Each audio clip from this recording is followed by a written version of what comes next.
Mari kita bersatu dalam doa. Ya Tuhan, tibalah saatnya kami akan bersama-sama mendengarkan firman Tuhan. Kiranya kami boleh dimampukan oleh Tuhan, kami boleh diberikan pengertian oleh Tuhan ketika kami bersama-sama membaca, merenungkan firman-Mu. Dan biarlah Tuhan juga berikan kepada kami ketundukan untuk melakukan apa yang mau Tuhan lakukan kepada kami perbuat dalam setiap kehidupan kami, hari lepas hari. Tuhan pimpinlah kami bersama-sama, mampukanlah tiap-tiap kami. Terima kasih Tuhan, kami menyerahkan waktu perenungan firman ini kepadamu. Bersabdalah, kami telah siap mendengarkannya. Amin. Saya persilahkan Bapak Ibu semua untuk duduk.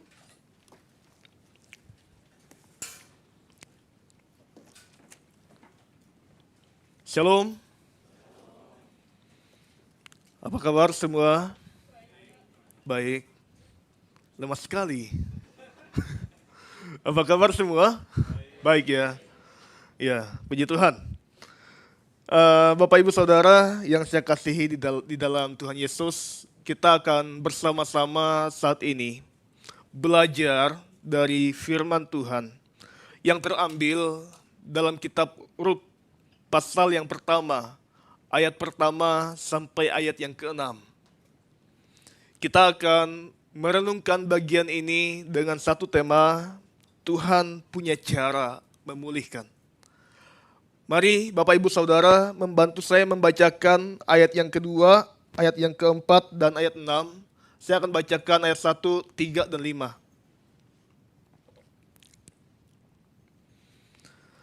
Pada zaman para hakim memerintah, ada kelaparan di tanah Israel. Lalu pergilah seorang dari Betlehem Yehuda beserta istrinya dan kedua anaknya laki-laki ke daerah Moab untuk menetap di sana sebagai orang asing.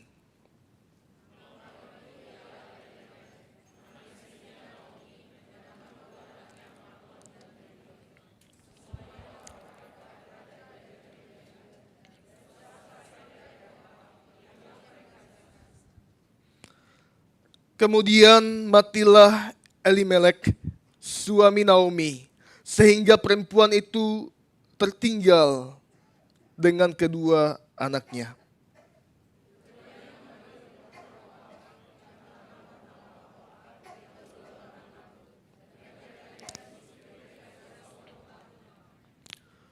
Lalu matilah juga keduanya, yakni Mahlon dan Kilion, sehingga perempuan itu kehilangan kedua anaknya dan suaminya.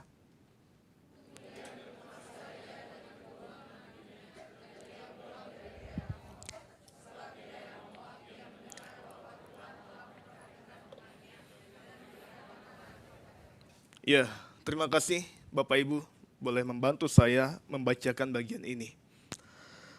Bapak Ibu Saudara yang terkasih di dalam Tuhan Yesus, Bapak Ibu Saudara punya nggak sih barang ini di rumah? Nggak punya? Aduh. Di dapur nggak ada ya? Nanti kalau nggak ada bisa pesan ya online. Nah, ketika barang ini ada di dapur kita, kita pasti merasa senang dan kita pasti merasa bahagia sekali ketika ingin menikmati hidangan makanan ya. Nah, tapi ketika barang ini pecah, mungkin karena disenggol oleh anak tetangga gitu kan. Nah, ada nggak di antara kita yang langsung memperbaiki tembikar ini? Kenapa nggak diperbaiki? Nggak bisa. Susah ya. Gimana anak tetangga kita ya, kalau dia senggol ini ya pecah. Nanti dia dimarah sama orang tuanya kan? Bapak Ibu Saudara, mungkin kita langsung berpikir, ya membuangnya. Karena barang ini sudah tidak akan berguna lagi, bukan? Telah kehilangan nilainya. Barang ini juga telah kehilangan fungsinya. Setelah membuangnya itu, lalu kita menggantinya dengan tembikar yang baru. Tapi Bapak Ibu Saudara, di balik gambaran ini ada sebuah pelajaran berharga sebenarnya yang bisa kita lihat di sini. Tidak semua yang pecah itu harus dibuang. Di akhir abad 16 lalu, di Jepang itu ada sebuah seni yang disebut kintsugi. Betul ya kanjinya? Yaitu seni merangkai kembali tembikar yang pecah itu. Tembikar yang pecah itu tidak dibuang, tetapi justru diperbaiki dengan menambal retakan-retakan itu dengan emas. Tembikar yang pecah itu bukan berarti sudah enggak ada nilai lagi, tetapi perlu sedikit sentuhan. Sehingga barang ini bisa menjadi karya seni yang indah sekali dibanding dengan sebelumnya. Bapak Ibu Saudara, dalam kehidupan kita mungkin kita merasa hancur saat ini. Karena masalah, kegagalan, penderitaan, pergumulan, sakit penyakit. Namun, seperti dalam proses ini, Tuhan tidak membuang sebenarnya begitu saja kita. Sebaliknya, Dia malah memulihkan kita. Dia malah membantu kita dengan kasih-Nya. Dan inilah yang akhirnya membuat kita lebih kuat lagi menjalani hari-hari ini. Inilah yang akhirnya membuat kita lebih berharga di hadapannya daripada sebelumnya. Bapak Ibu yang terkasih, Tuhan punya cara memperbaiki tiap-tiap kita yang sudah retak, dan Dia punya cara juga memulihkan kita menjadi pribadi yang lebih baik dari sebelumnya. Tuhan dapat memulihkan saudara dan saya dengan caranya sendiri. Seperti Tuhan memulihkan situasi dan keadaan Naomi saat itu. Dan menantunya Ruth yang tidak baik-baik saja keadaannya. Naomi dipulihkan dan Ruth dipulihkan juga. Saudara mengetahui apa yang terjadi kepada mereka? Sudah Pak, kan sudah dibaca. Ya. Nah, Bapak Ibu yang terkasih, mari kita bersama-sama melihat kisah ini. Teks ini dimulai dengan kata pada zaman para hakim memerintah saat itu. Ini menunjukkan kisah yang terjadi kepada Naomi, keluarga, dan bangsanya terjadi di masa-masa para hakim yang khususnya ditunjuk oleh Tuhan untuk memimpin bangsa Israel. Bisa kita lihat dalam Hakim-Hakim pasal 2 ayat 16 di situ. Hakim-hakim ini dibangkitkan oleh Tuhan, ditunjuk oleh Tuhan, diutus oleh Tuhan untuk membimbing, untuk menyelamatkan, untuk menolong bangsa Israel. Dalam periode itu bangsa Israel belum memiliki raja. Karena tidak ada raja, inilah yang akhirnya membuat mereka berpandangan dengan cara diri mereka sendiri. Setiap mereka berbuat apa yang benar menurut pandangannya. Setiap mereka melakukan apa yang terbaik bagi mereka. Setiap mereka melakukan perbuatan-perbuatan yang mereka anggap baik, padahal itu tidak layak di hadapan Tuhan. Bisa kita bayangkan saat itu, kalau ini terjadi dalam rumah tangga kita ya. Kesalahan memang pasti terjadi dalam rumah tangga. Baik dari suami, istri, anak-anak. Bisa saja sebagai bagian di mana ada masalah yang terjadi, itu sebagai bagian untuk kita bisa kembali sebenarnya, mengatur kembali dan menata kehidupan kita. Bisa saja sebagai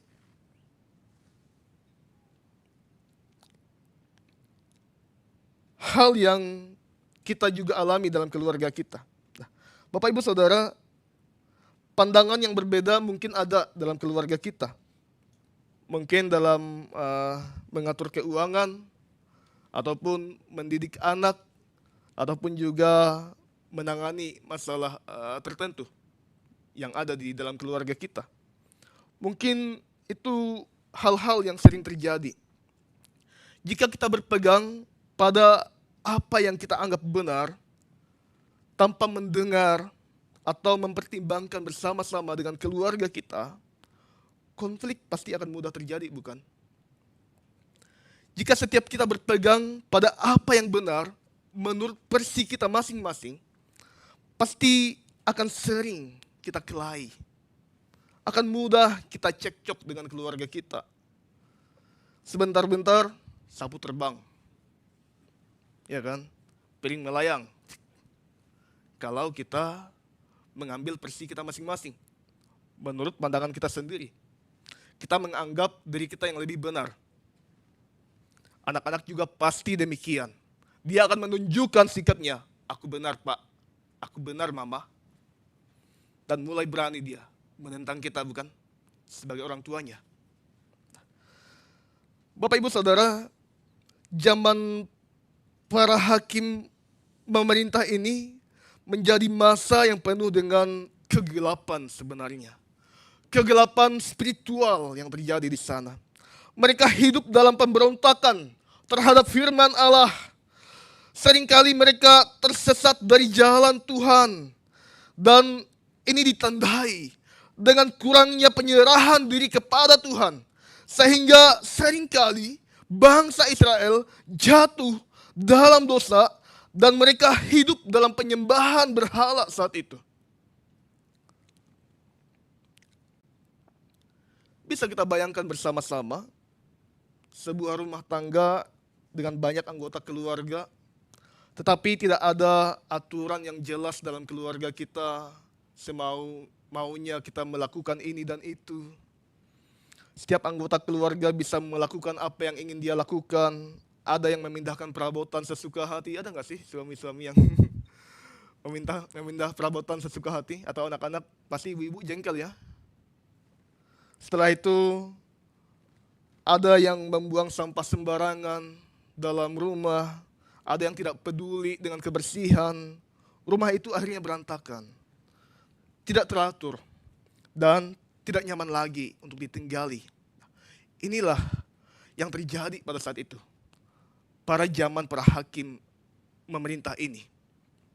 Nah, saudara, bangsa Israel itu akhirnya seperti rumah tanpa aturan zaman para hakim ini.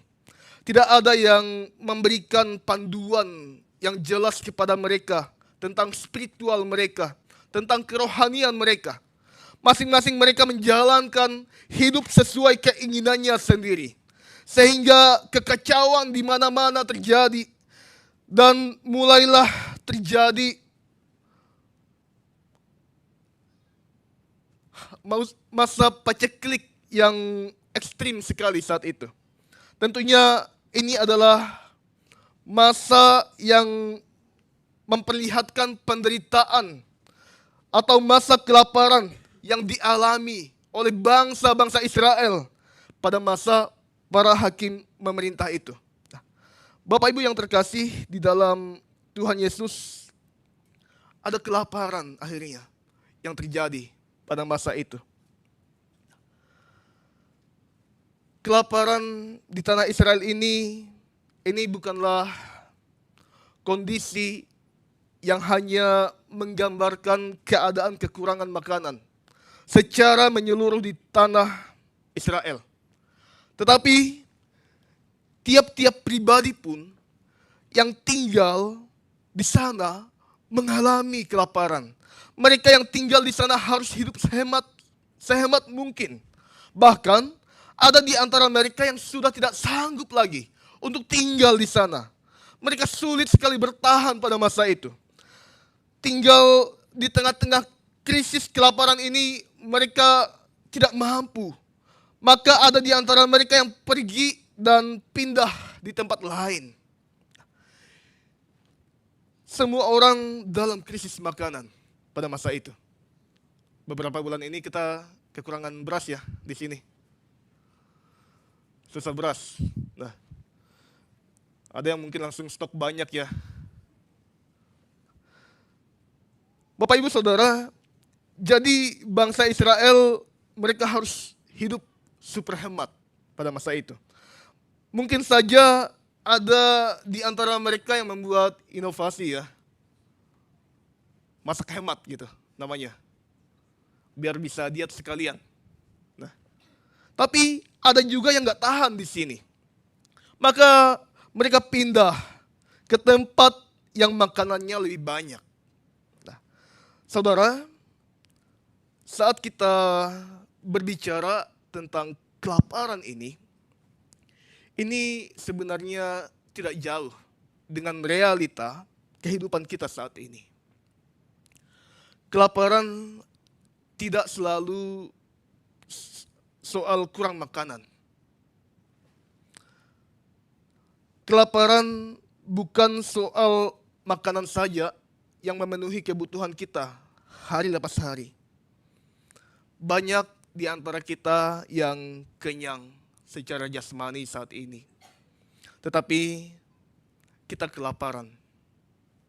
Kelaparan akan uang gitu ya. Ya nggak sih? Maka kita cari terus-menerus uang di sini. Tanpa henti kita mencari uang supaya mendapatkan lebih banyak uang.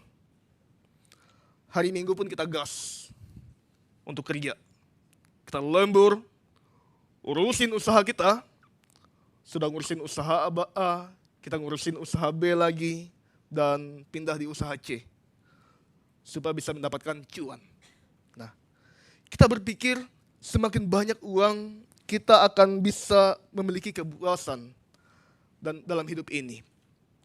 Saudara, sadarilah, semakin banyak uang yang terkumpul sebenarnya rasa lapar akan uang itu semakin menjadi, bukan? Nah, setelah itu ada banyak di antara kita juga mungkin yang kenyang saat ini, secara jasmani.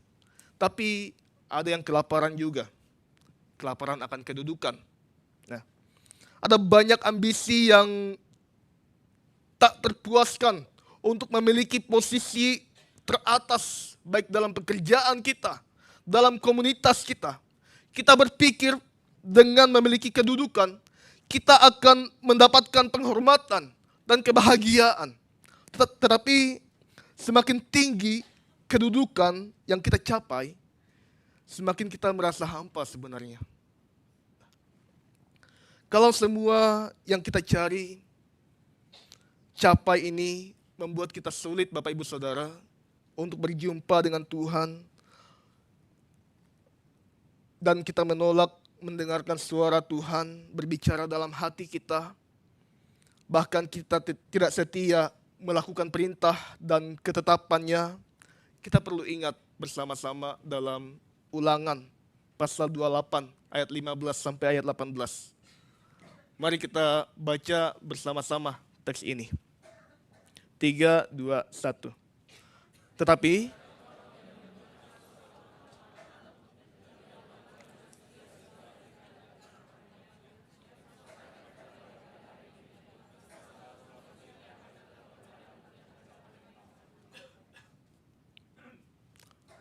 terkutuklah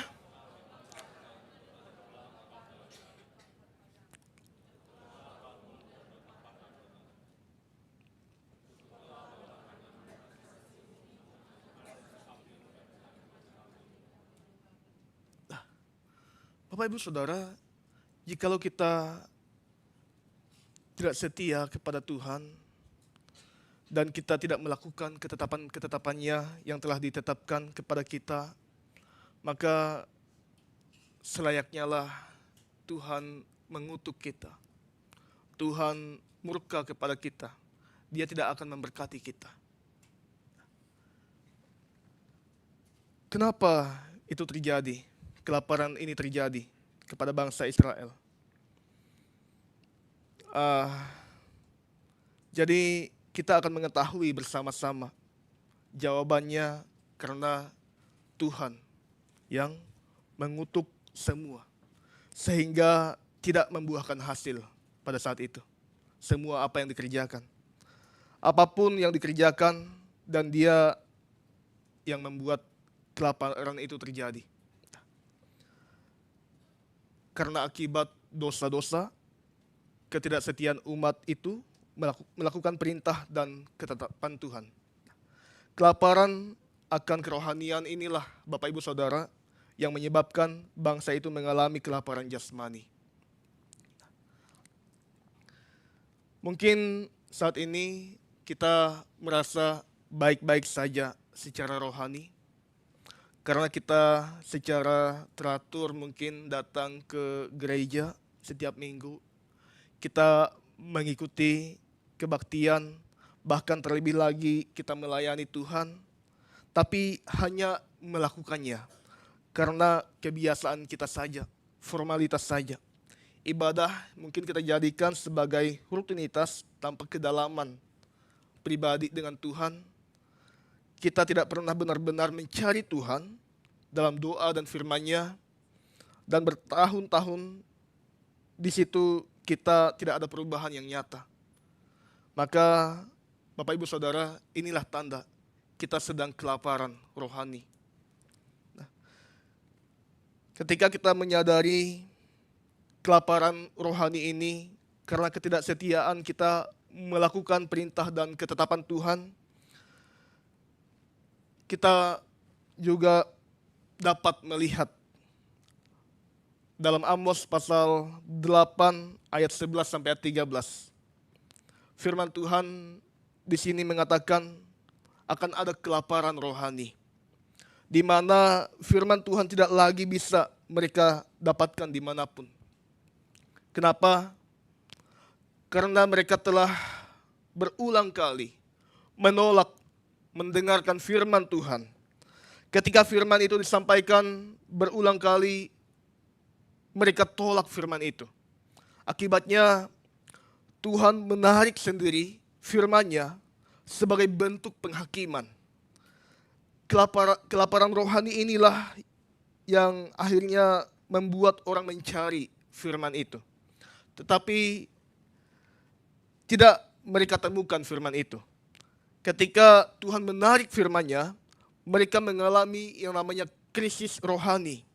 Disitulah mereka menyadari betapa pentingnya firman itu dalam hidup mereka.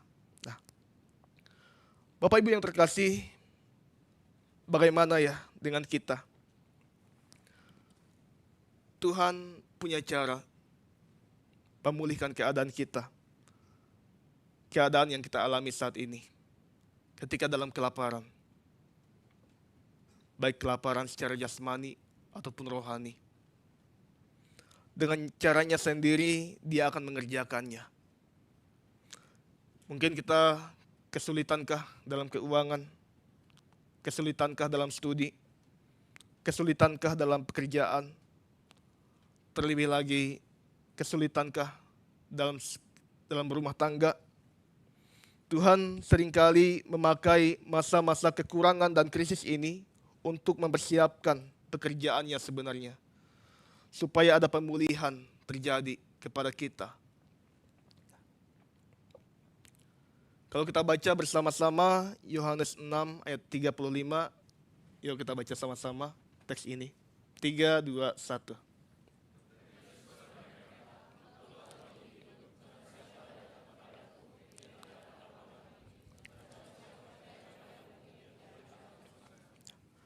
Yesus mengatakan bahwa dia adalah roti hidup di sini. Sumber kehidupan sejati itu. Sumber kehidupan rohani yang diperlukan bagi setiap kita sebagai seorang yang mencari segala sesuatu. Maka datanglah kepadanya dan percayalah kepada Yesus yang adalah satu-satunya yang dapat mengisi kekosongan hati melalui firman-Nya. Maka ketika kita melihat dari teks yang kita baca ini, Elimelek sekeluarga mereka juga mengalami kelaparan yang parah di Bethlehem. Terus mereka memutuskan untuk pindah di daerah Moab. Mereka pindah. Mungkin saja saat itu bayangan Elimelek ketika memutuskan pindah ke Moab, dia memikirkan ada makanan yang lebih instaworthy di sana, ya kan? Nah, tapi keluarga ini tidak sadar, Bapak Ibu Saudara, kalau kelaparan ini adalah bagian dari rencana Tuhan untuk memulihkan umatnya yang selama ini berbuat apa yang salah di mata Tuhan. Apa yang Elimelek representasikan ya dalam kehidupan kita saat ini? Terkadang Bapak Ibu Saudara, kita mencari solusi sendiri tanpa mempertimbangkannya bersama dengan Tuhan. Terkadang kita mencari jalan keluar sendiri di tempat yang salah. Terkadang di tempat asing yang mana tempat itu membuat kita sulit untuk berjumpa dengan Tuhan. Kita lebih fokus memenuhi kebutuhan kita, keperluan kita, ketimbang kita mencari Tuhan. Terkadang tempat asing itu juga membatasi kita untuk bersekutu dengan Tuhan dan mengenal Tuhan.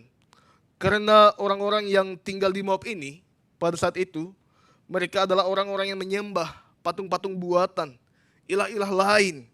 Kalau kita hidup dalam komunitas itu, kita pasti sesat di situ. Kita pasti akan terkontaminasi di situ. Kita akan tercemari di situ. Dan mudah kita untuk meninggalkan Tuhan. Bapak Ibu Saudara, di tengah-tengah krisis makanan ini, mereka pindah di daerah Moab, yang juga tempat krisis kerohanian di situ. Dan di sini juga Naomi akhirnya, apa dia di sini? Kehilangan suaminya. Dia kehilangan suaminya di sini, beserta kedua anaknya yang meninggal. Naomi mengalami kehilangan besar saat itu. Suami dan kedua anak laki-lakinya meninggal di tanah asing. Kehilangan ini sebenarnya menjadi titik paling rendah dalam hidupnya. Suami dan kedua anak laki-lakinya meninggalkannya dalam situasi yang sangat sulit sekali, yang sangat berat sekali, di tengah-tengah krisis lagi. Kematian Elimelek membuatnya menjadi seorang janda di tanah asing. Namun ketika kedua anaknya meninggal, dia benar-benar kehilangan semua orang terdekatnya. Ia mengalami kesepian yang mendalam sekali pada saat itu. Naomi merasa ditinggal tanpa dukungan saat itu. Dan dia merasa tidak lagi memiliki harapan dalam hidupnya. Maka dia katakan dirinya dalam Rut pasal 1 ayat 20. Janganlah sebutkan aku Naomi. Sebutkanlah aku Mara. Sebab yang Maha Kuasa telah melakukan banyak yang pahit kepadaku. Naomi itu artinya manis.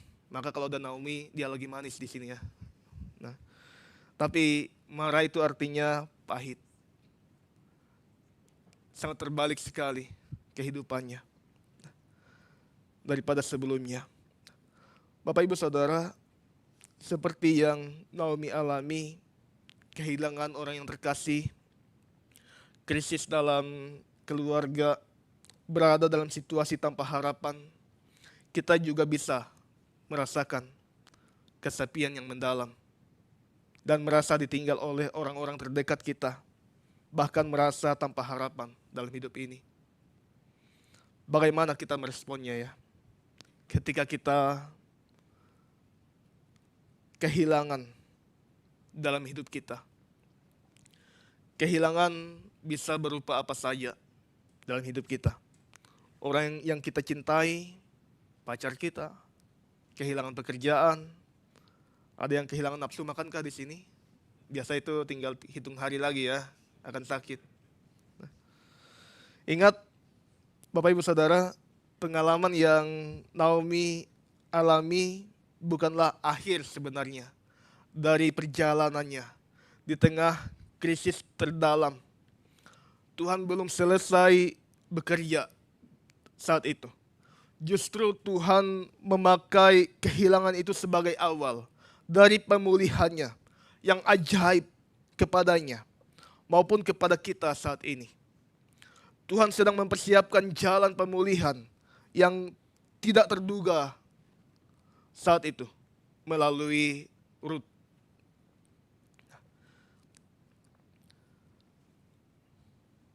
Bisa kita perhatikan di ayat yang keempat dan ayat yang keenam.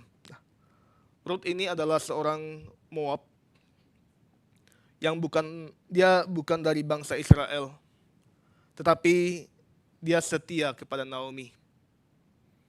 Ini juga sebenarnya mengajarkan kepada kita ya, untuk setia kepada mertua kita ya, bagi kita yang punya mertua. Dan akhirnya dia ikut pulang bersama Naomi saat itu ke Bethlehem. Naomi mendengar bahwa Tuhan telah memberkati Israel, sehingga dia memutuskan untuk pulang. Ketika dia memutuskan untuk pulang, kata pulang ini menggambarkan kepada kita Bapak Ibu Saudara saat ini sebenarnya tentang pertobatan atau kembali kepada rencana Tuhan. Pertanyaannya, apakah kita telah kembali saat ini kepada Tuhan saat Tuhan telah memulihkan keadaan kita? Pulang atau kembali kepada Tuhan menunjukkan bahwa ada kesempatan untuk memulai kembali bersama-sama dengan Tuhan, di mana kita kembali memperbaiki relasi kita dengan Tuhan, dan pemulihan sejati itu dimulai ketika kita kembali kepada Tuhan.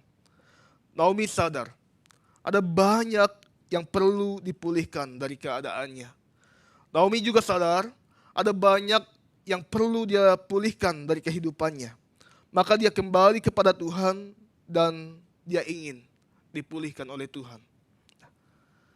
Sehingga kita bisa melihat dan memperhatikan Tuhan telah memberkati umatnya di sini. Tuhan memberikan makanan kepada mereka, kepada umatnya di Bethlehem, yang artinya Tuhan sudah memulihkan kelaparan di tanah Israel. Ini adalah tanda pemulihan ilahi, di mana Tuhan tidak hanya menyediakan kebutuhan jasmani, tetapi juga menunjukkan kasih setianya kepada yang dikasihinya. Akhirnya kalau kita perhatikan bersama-sama Bapak Ibu Saudara, dalam Matius pasal yang pertama ayat yang kelima ini, kehadiran Rut dalam silsilah Yesus Kristus ini menunjukkan sebagai cara sebenarnya pemulihan Tuhan kepada tiap-tiap kita saat ini. Tuhan menggunakan kisah cerita hidup Rut yang membawa keselamatan bagi umat manusia, bagi kita saat ini, melalui Yesus Kristus. Naomi yang adalah orang asing, tapi dia dipilih oleh Tuhan untuk bisa mengerjakan panggilan ini, untuk bisa memulihkan semua umat manusia. Dia sebagai alat Tuhan yang Tuhan berikan kepadanya. Bagi kita yang telah dipilihnya, yang telah dipulihkan oleh Yesus Kristus, Bapak Ibu, kita perlu mengingat kembali sebenarnya tugas kita sebagai alat pemulihan bagi orang-orang di sekitar kita yang sampai hari ini belum percaya kepada Tuhan. Mungkin kita merasa ada banyak tantangan, pergumulan, atau kita bingung menjalani hari-hari ini sama seperti situasi dan keadaan yang dialami oleh Rut. Tapi Tuhan belum selesai kepada kita. Dia masih pengen kita untuk mengerjakan menjadi alatnya, alat pemulihan bagi mereka yang belum percaya kepada Tuhan, sehingga mereka boleh kembali dan dipulihkan oleh Tuhan. Kiranya kita bisa bersama-sama diberkati oleh Tuhan melalui renungan ini, dan kita boleh ditolong oleh Tuhan untuk melakukan dalam kehidupan kita hari lepas hari. Maka kesimpulan kita saat ini, yang pertama, mintalah petunjuk Tuhan. Jangan bersandar kepada pengertian sendiri. Yang kedua, kembalilah kepada Tuhan, apapun situasi dan keadaan hidup kita. Dan ketiga, ingatlah Tuhan sebagai sumber pemulih bagi kita. Tuhan akan menolong tiap-tiap kita, mampukan kita untuk bisa menjadi alatnya juga bagi mereka yang belum dipulihkan oleh Tuhan. Mari kita bangkit berdiri.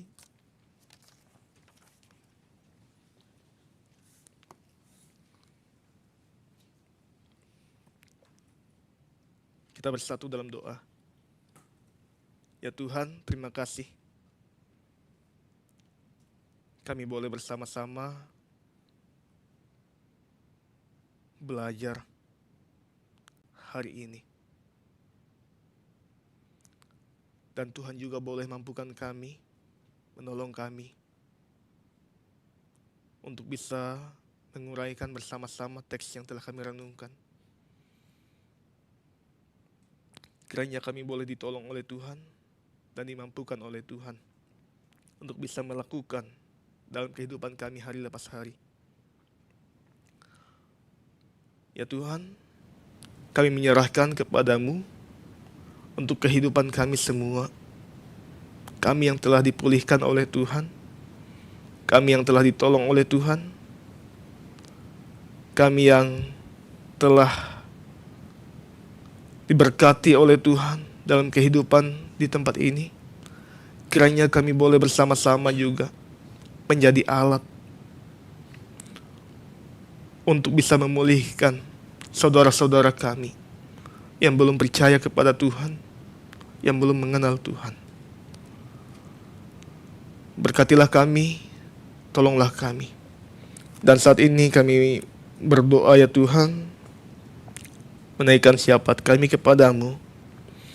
Kami mendoakan untuk pemulihan Ibu Ellen. Biarlah Tuhan boleh menolong, mampukan hamba-Mu. Dan juga untuk Ibu Desi Widianti yang sedang mengandung, Ibu Iga juga kami serahkan kepada Tuhan. Biarlah Tuhan boleh mampukan mereka, memberikan kekuatan, dan Tuhan juga boleh mencukupkan segala keperluan keluarga ini. Kami doakan untuk misi dan penginjilan, maupun juga untuk peralihan pemerintah baru, kebebasan beragama, pemberantasan terorisme, korupsi, dan narkoba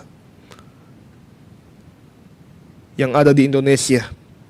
Biarlah Tuhan boleh menolong semua ini, dan Tuhan juga boleh memimpin semua umat-Mu, orang-orang percaya, untuk bisa menjadi saksi Tuhan. Kami doakan juga di Jepang, untuk penginjilan di Jepang, kinerja pemerintah. Biarlah Tuhan boleh mampukan terus juga ya Tuhan, memberikan hikmat kepada pemimpin bangsa kami. Dan Tuhan juga boleh berkati ya Tuhan, sehingga orang-orang percaya juga di Jepang boleh menjangkau mereka yang belum percaya di tempat ini. Untuk gereja kami berdoa untuk pencarian dan penggalangan dana pembelian gedung ibadah permanen. Biarlah Tuhan boleh mencukupkan, menolong selalu semua pendukung-pendukung di tempat ini, maupun juga para sponsor. Tuhan boleh memberkati kembali apa yang mereka kerjakan dalam segala tugas tanggung jawab pun Tuhan boleh mampukan. Dan juga untuk dunia kami berdoa untuk Israel dan Palestina, dan juga untuk konflik Rusia Ukraina kami serahkan kepadamu. Tuhan tolonglah, Tuhan berkatilah. kiranya semua boleh dimampukan oleh Tuhan, dan juga orang-orang percaya dalam konflik ini mereka boleh diteguhkan oleh Tuhan.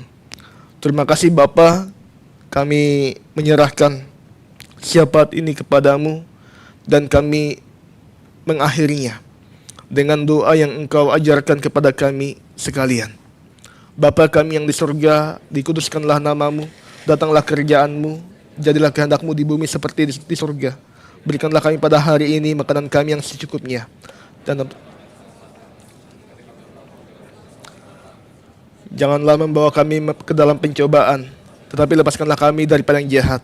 Karena Engkau yang punya kerajaan dan kuasa dan kemuliaan sampai selama-lamanya. Amin.